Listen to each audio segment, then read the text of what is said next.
लेकिन ये भक्ति है कैसी?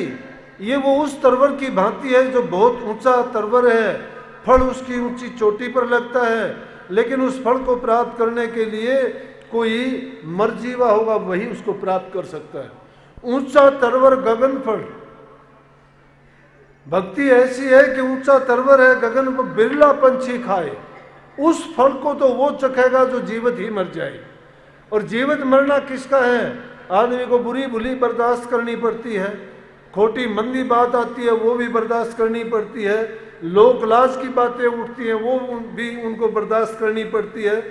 कभी ये ना सोचना इस रास्ते पर चलोगे उसी दिन से समझ लेना कि घर से, परिवार से, दुनिया से ताने मिलने शुरू हो जाएंगे, बुराइयां होनी शुरू हो जाएंगी, संतों की, फकीरों की और अच्छे मार्ग पर चलने वालों की हुई है। और ऐसा ऐसा हुआ कि उनको तो जाति से बाहर निकाल के कर दिया गया, उनको कह दिया गया कि इनको अपनी जाति में हुक्का पानी उनको बंद कर दिया गया, समाज से अलग कर दिया गया, और उनके साथ तो ऐसे ऐसे व्यवहार किए गए। आज वो जमाना नहीं है। संतों को अनेक प्रकार के कष्ट दिए गए, उनके कष्टों में रविदास जी के हाथ कटा दिए गए, पलटू साहब को ताते तेल में घुमा दिया गया, कबीर साहब को खूनी हाथी के पैरों के तले, ध्रुव भगत के साथ क्या नहीं हुआ, प्रहलाद के साथ कितने कितने कितने हुई। अरे जो भी इस मार्ग पर, रास्ते पर चलता है ना, जान हथेली पे धर के चलना पड़ता है, मरजीवा हो जाता है वो। अगर वैसे दुनियादारी में देखो तो जिसकी कोई औकात नहीं वो भी पता नहीं क्या का क्या उसको कह देगा और वो फिर भी हंसेगा। लेकिन संतों की रहनी कैसी होनी चाहिए? जो बुल्ले शाह ने कही है कि बुल्ला आशिक रबदा मलामत होवे लाख, दुनिया काफिर काफिर आख दे तू आहो आहो भाग। के चाहे कितनी भी मलामत हो, कितनी बुराइयां हो, कितनी बेइज्जती हो, बुल्ले शाह ने कहा, बुल्ले शाह को कहने लगा तू ऊंची जाति का होके नीच जाति का गुरु बना लिया। अरे गुरु की जाति थोड़ी होती है, जाति तो इंसान की भी नहीं है। जात पात कहाँ है? जात पात तो इंसान ने शरीर करे, कर्म करे, उनके अनुसार हमने बना दी। परमात्मा के घर से आए थे, वहां जाति नहीं थी, एक ही जाति है रूह। चाहे वो किसी भी कीट पतंगे में, सब में, जिसमें भी निवास करती है वो रूह है। वो जिस शरीर में आता है अपने कर्म करीने से उसको ये संसार में शरीर मिलते रहे। लेकिन क्या कहता है बुल्ले शाह? कहता है कि जब परमात्मा के आशिक तुम हुए हो, जो ऊंचे से ऊंचा पदार्थ है तुम्हें मिल गया है, और वो मिलने के बाद भी अगर तुम भी संसारियों की तरह से व्यवहार करोगे, उनकी छोटी मोटी बात पर कोई तकरार करोगे या शिकायत करोगे, तो समझो कि तुम्हें अभी अध जल है तुम्हारे गगरी में। अध जल गगरी छलकत जात, जो पूरा भर जाता है वो कभी नहीं बोलता। जब किसी मटके में पानी कम रह जाता है, उसको उठा के चलते हो तो डब डब की आवाज़ करता है वो, लेकिन पूरा जब भर जाता है फिर उसको लेके चलोगे वो फिर नहीं करता। तो बुल्ले शाह ने वही कही है कि अरे तू कहाँ का आशिक रब का हो गया तो मलामत तेरी कितनी भी हो, मलामत होवे लाख, दुनिया तुझे काफिर कहती है तो तू क्या कहती? ये ना कह मैं काफिर नहीं हूँ, ये ना कह मैं भगत हूँ, ये ना कह कि मैं परमात्मा को पानी चलाऊं, ये ना कह कि मैं साधु संत फकीर हो गया। नहीं, तू बोल के हाँ मैं काफिर हूँ, मैं नीच हूँ, मैं गिरा हुआ हूँ, मैं कर्महीन हूँ। अरे जब तक अपने आप को निमाना नहीं मानते हो और अभिमान तुम्हारे अंदर है, तब तक सत्संगी नहीं हो। सत्संगी कहाँ है? यहाँ तो राजनीति के तरह से सत्संगों में आते हैं लोग। एक आध आश्रम की तो मैं कहानी बता दूं कि दो आएंगे कुछ, ये मेरे से समझेंगे कि इसको पता ही नहीं है, चतुराई करेंगे, मुझे पता होता है।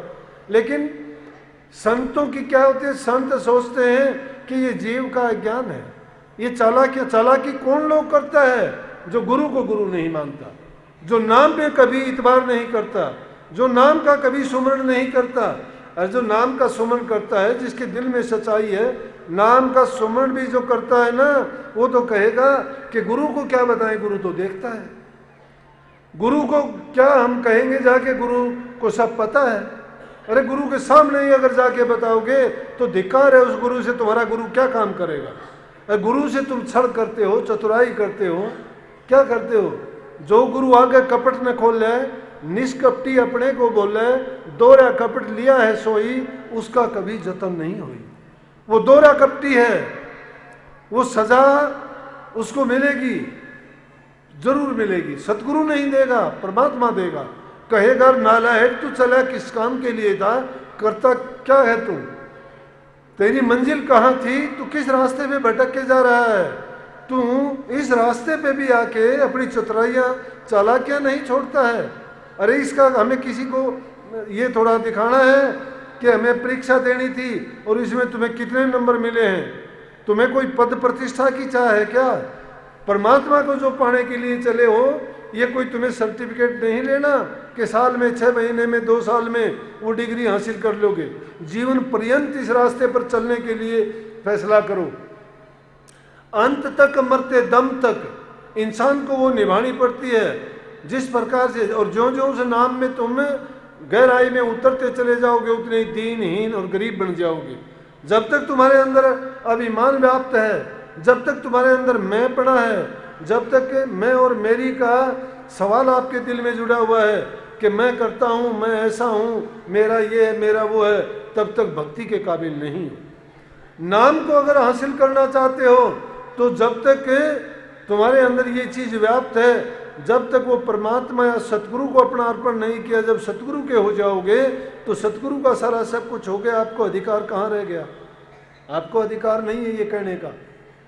इसलिए अपना आपा त्यागना पड़ता है, छोड़ना पड़ता है, उसको मर्जीवा कहते हैं, जिसका कोई मान नहीं, इज्जत नहीं, कोई भी चीज नहीं। अपने आप को हम मान लेते हैं। अमरदास जी ने नहीं माना था। अमरदास जी के पास कुछ भी नहीं, 22 बार तीर्थ पे गया और 22 बार स्नान करके आया।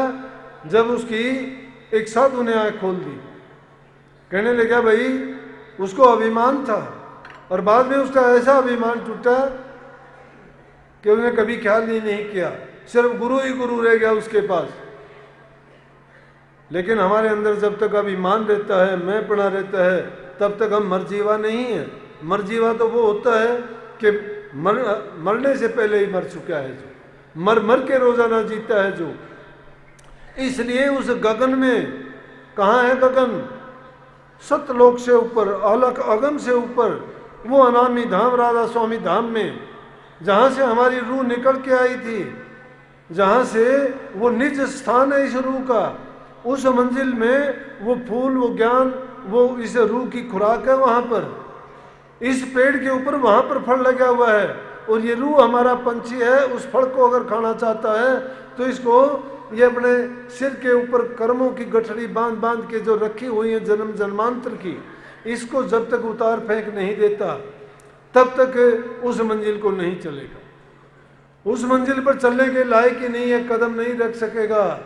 क्योंकि जिस प्रकार से विश्वजीत सर्वजीत कबीर साहब के पास गया, क्यों गया? कि उसकी माँ उसको कहने लगी कि बहुत ज्ञानी पंडित था, काशी जी में पढ़ के आया था, शास्त्रों का पूरा ज्ञान उसने प्राप्त कर लिया था और वो किसी भी विद्वान को अपने सामने टिकने नहीं देता था।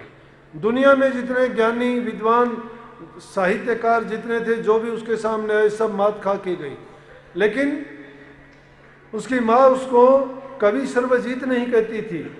कहने लगा, माँ सब लोग मुझे सर्वजीत कहते हैं, आप मुझे सर्वजीत क्यों नहीं कहती? कहने लगे, बेटा सर्वजीत अभी हुआ नहीं है तुम। क्यों सर्वजीत? के सर्व है क्या? सर्व तो संतों के पास मिलता है।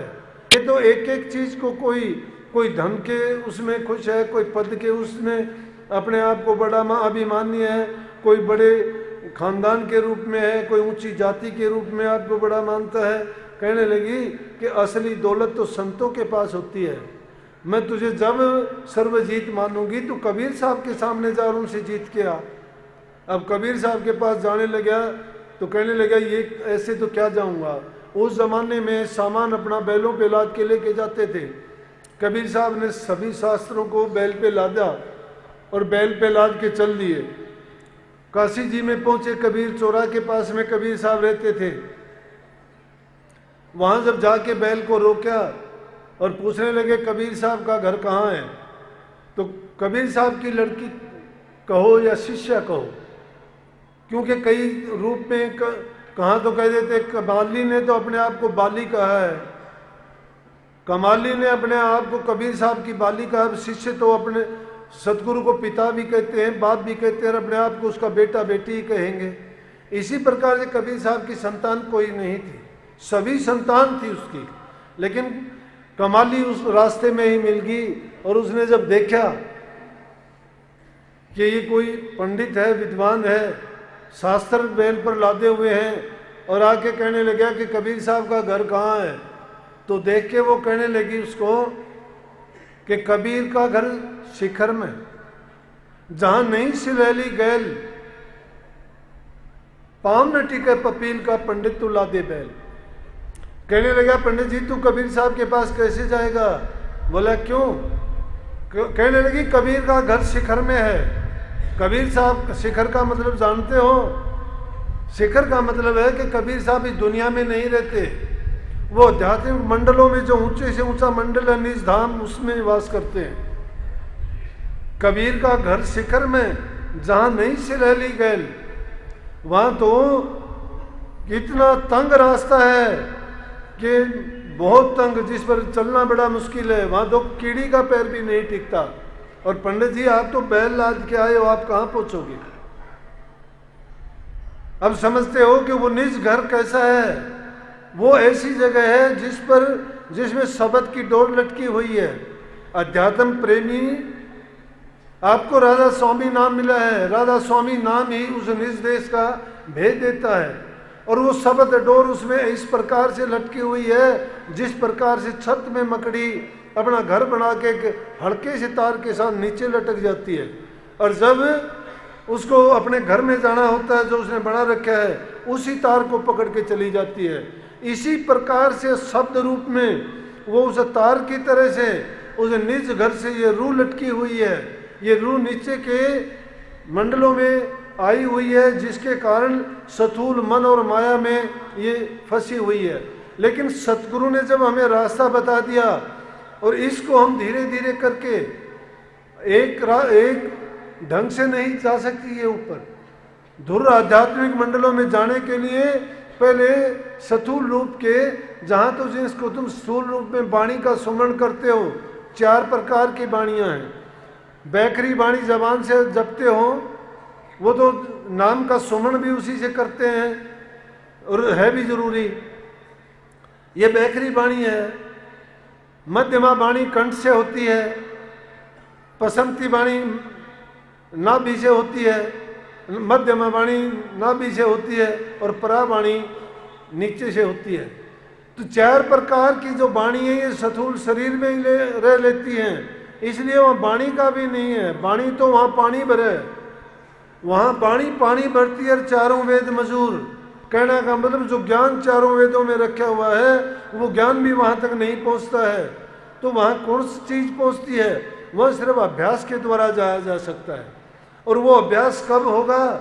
जब गुरु पर पूरा यकीन करके, पूरी श्रद्धा के साथ तुम अपने आप को पक्का उस कर्मा की तरह जो मैंने कहानी बताई, अपने आप को पूर्ण रूपेण उनके अधीन कर दोगे, और हर काम में, हर जर्रे जर्रे में आपको आपका ही रूप नजर आने लगेगा।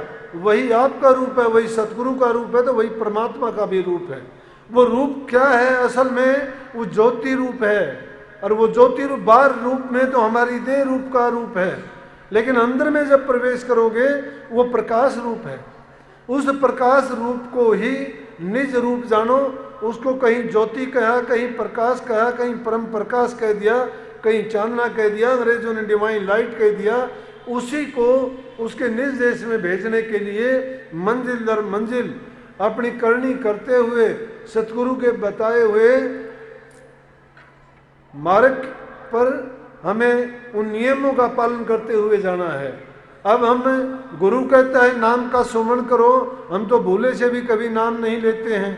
गुरु कहता है बुराइयों को छोड़ो, हम बुराइयों तो क्या छोड़नी थी और ज़्यादा लगा लेते हैं, ज़्यादा झूठ बोलनी शुरू कर देते हैं। अरे जब तक हमारे दिल में झूठ है, कपट है, छल है, बेईमानी है, ठगी है, तब तक हम नाम के काबिल नहीं हैं।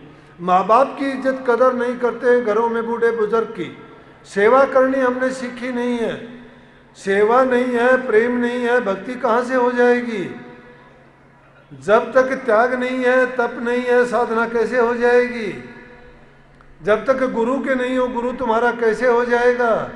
जब तुम गुरु के नहीं, गुरु तुम्हारा नहीं, तो परमात्मा को कैसे प्राप्त कर लोगे? फिर जीवित मुक्ति का सपना तो झूठा पड़ जाता है। इसलिए उन बुराइयों को छोड़ के अच्छाई के मार्ग पर जब चलना चाहोगे तो उसको पहले अपने आप को इसके काबिल बनाओ। व्यक्तिगत जीवन इंसान का ऊंचा जीवन होना चाहिए, उसके आदर्श होने चाहिए, अच्छे संस्कार होने चाहिए, अच्छे गुण होने चाहिए, निंदा और बुराइयों से बचना चाहिए, दूसरों के ऐब और बुराइयों को ना देखो, अपने आप को अच्छा, स्वच्छ और पवित्र बनाने का प्रयास करो, चरित्रवान बनो, सदाचारी बनो। सदाचार का गुण जब तुम में हो जाएगा, तुम सब कुछ करने के सक्षम हो। बड़ी से बड़ी चीज को विजय करने के लिए इंसान का चरित्र और उसका आचरण और उसका सदाचार, ये जब तक हम में नहीं है तो सच्चाई के मार्ग पर नहीं चल पाएंगे।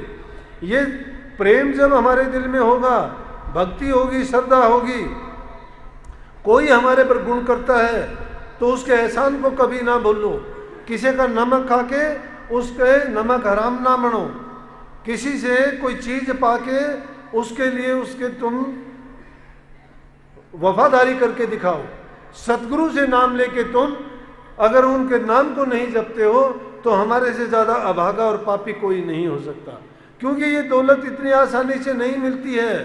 ये तो गुरु महाराज की कृपा थी कि इतनी जो ऐसी चीज कहाँ से मिलती थी कि उन्होंने अपने जीवन में कभी किसी प्रकार संसारी सुख देखे ही नहीं, लेकिन उसको हम सुख मानते हैं, उन्होंने सुख माना ही नहीं।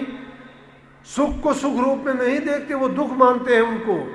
वो दुख क्यों है कि प्रभु के नाम में जो बाधा बन जाए वो दुख रूप है, सुख नहीं है। बल्कि वो दुखों को तो जान के कहते हैं, वो तो कहते हैं सुख के माथे सिल पड़े जो नाम ही ऐसे जा बलिहारी व दुख की जो पल पल नाम रटा। जो इंसान को सुख दे देता है परमात्मा के नाम से बेमुख करवा देता है, वो सुख कहाँ है? वो तो दुख रूप है, दुख देता है हमें। इसलिए उस दुख को याद करना चाहिए जो हमें प्रभु की तरफ लगा दे और दुनियादारों की तरफ से हटा दे। दुख नहीं मिलते हैं हमें तो हम क्या करते हैं कि उसी सुख को सुख मानते रहते हैं। लेकिन उन्होंने फिर भी इतनी मेहनत करके ऐसी वस्तु को हमारे इस प्रदेश में लाके जो हमें शीत मीत में बिना कुछ हमारे से लिए, हमारे से शीश का दान नहीं लिया। ये इस युग की संतों की और भी बढ़ के कृपा है कि हमें भोग भी दिया और जोग भी दिया। भोग में किसी प्रकार की बाधा नहीं है, लेकिन भोग का स्वरूप बदल दिया कि उस भोग को तुम जरूरत के मुताबिक भोगो। भोग के कीड़े बन के उसमें अपने जीवन को बर्बाद ना करो। सच्चे और सुरखरू बन के जीवो। अपने जीवन में सत्यता, प्रेम, श्रद्धा और निस्वार्थ भाव से जो काम करता है वो जीवन जीता है तो सुख से जीता है, उसका ये जीवन भी सुखी है। और जब इस जीवन को छोड़ के जाता है तो निश्चित रूप से उसकी अगत भी समझ जाती है, उसका बार बार जन्म नहीं होता। लेकिन ये शुरुआत कहाँ से होती है? घर से होती है। घरों में बूढ़े माँ बाप की सेवा नहीं करते, उनका सब कुछ लेके भी उनके पास जो कुछ उनके पल्ले होता है वो अपनी संतान के लिए, उनकी अच्छाई के लिए झूठ बोलते हैं, बुरा काम भी कर देते हैं, लेकिन चाहते हैं कि उनकी संतान सुखी रहे, उनकी संतान सुखी रहे। और फिर भी वो चीज़ लेके उन चीज़ों को तो काबू कर लेते हैं और उनको बेचारों को 2 टाइम की रोटी नहीं देते, उनकी सेवा स्वरूपा नहीं करते, उनके पास बैठ के कभी दिल का दर्द नहीं पूछते, उनसे ये नहीं पूछते कि आपको तकलीफ क्या है। अरे मैं कहता हूँ सच्ची भक्ति तो जो अपने बूढ़े माँ बाप की 2 मिनट पास में बैठ के दिल की बात पूछ लेगा और उसके माँ बाप खुश होके अपने दिल से उनको आशीर्वाद दे देंगे, दुआ देंगे, उससे तुम्हारा जीवन सफल जाएगा, तुम्हारे लाखों पाप दूर हो जाएंगे। और जब तुम ऐसा करना सीख जाओगे, घर में माँ बाप की सेवा करने वाला, प्यार करने वाला बाहर समाज में जाएगा तो वहाँ भी वो मित्रता, प्यार दिखाएगा, दूसरों के प्रति उसकी बुरी भावना नहीं रहेगी, क्योंकि उसको वो चीज़ समझ में आ जाती है कि एक बार तुम किसी का भला करना सीख जाते हो फिर तुम बुराई के रास्ते पर नहीं जाओगे। और शास्त्रों ने तो ये कह दिया, रे मन भला ना कर सके तो बुरे पंथ मत जा, अमृत फल चाखे नहीं तो विष फल काहे खा। अगर अच्छा नहीं कर सकते तो कम से कम बुरा करने से बच जाओ। अगर तुम लड़कियों को अच्छा बना दोगे तुम्हारा समाज सुधर जाएगा। लड़कियों को अच्छी तालीम दो, अच्छे ढंग से पालो पोसो, उनको ऊंचा दर्जा दो। ये तो देवी का रूप है। जहां नारी की पूजा होती है वहां समझो लक्ष्मी वास करती है, शांति वास करती है। हमारी सभ्यता में आज ये दुख और विपत्तियां और आपत्तियां क्यों आ रही हैं सारी की सारी, कि हम नारी की कदर नहीं करते। जहां जहां नारी पूजी जाती है तो साक्षात वहां लक्ष्मी का वास होता है, साक्षात वहां शांति प्यार अपने आप ही आता रहता है। इसलिए अगर समाज को जिंदा रखना चाहते हो तो इस घोर पाप से बचो, और ये काम हमसे होगा। समाज में अगर हम सत्संगी होके अच्छी चीजों को नहीं अपनाते हैं, बुराइयों को नहीं मिटाते हैं, तो हम कहां प्रभु की प्राप्ति के रास्ते पर चलेंगे। पहले इन बुराइयों को दूर करो। ये कुरीतियां हैं, ये अज्ञान है। इस अज्ञान के बहाव में ना बह के इस घोर पाप को बंद करो, बंद करवाओ। जब तुम्हें पता लगता है तो ऐसे अज्ञानियों को, मूर्खों को, उनको समझाओ। प्रकृति में सब चीजें सबके लिए अच्छा करने के लिए हैं। पेड़ लगाओ ज्यादा से ज्यादा, पानी का संरक्षण करो, सफाई रखो। सफाई बाहर की रखो वो तो रखो, मनों की सफाई रखो। ईर्ष्या निंदा चुगलियों से बचो। अच्छा जीवन, प्यार भरा जीवन हो। दुश्मनों को भी अच्छी और मीठी बात बोल के मित्रों में बदल दो। देखो तुम्हें जीवन का आनंद मिलेगा। सच्चा आनंद उसी में है। किसी के भी बुरे भाव खत्म करने के लिए चाहे तुम्हें कितनी भी कड़ी मेहनत करनी पड़े, कितना प्रयास करना पड़े, अपन कष्ट उठाना पड़े, उठाओ। और फिर उसके बाद में जब एक इंसान का भी जीवन आप संवार दोगे, सुधारोगे, तो उसका परिणाम देखोगे कि तुम अपने आप से ही धन्य हो जाओगे। मन में वो शांति मिलेगी, आपको एक अच्छा ऐसा सगुन मिलेगा जो आपको संतुष्ट कर देगा और मन में प्यार के ठहाके लगेंगे। ये जीवन आपको एक महकती हुई बगिया दिखाई देगी, दुखों का घर नहीं। एक ऐसी बगिया दिखाई देगी जिसमें हर जगह फूल खिले हुए, खुशियां ही खुशियां उमड़ती हुई और प्यार की ठहाकें और लहरें ही लहरें दिखाई देंगी। और आपका जीवन भी सुखी होगा, जीते जी भी आप आनंद से रहोगे। और मन के अंदर जो नाम का सुमरण करते हो, अभ्यास करते हो, ध्यान करते हो, उससे के करने से आपके मन के विकार दूर होते चले आएंगे और निज घर में पहुंच जाओगे। दोबारा संसार में आना ही नहीं है। इसीलिए संतों ने कहा कि हम परदेसी लोग बाउड़ नहीं आवांगे। क्यों आवांगे? कि सतगुरु ने हमें वो बूटी दे दी है। वो बूटी इसलिए दी है कि पीछे के भी कर्म खत्म करो और आगे के लिए जो तुम्हें दिया है उसकी कमाई करके अपने जीवन को सफल करो।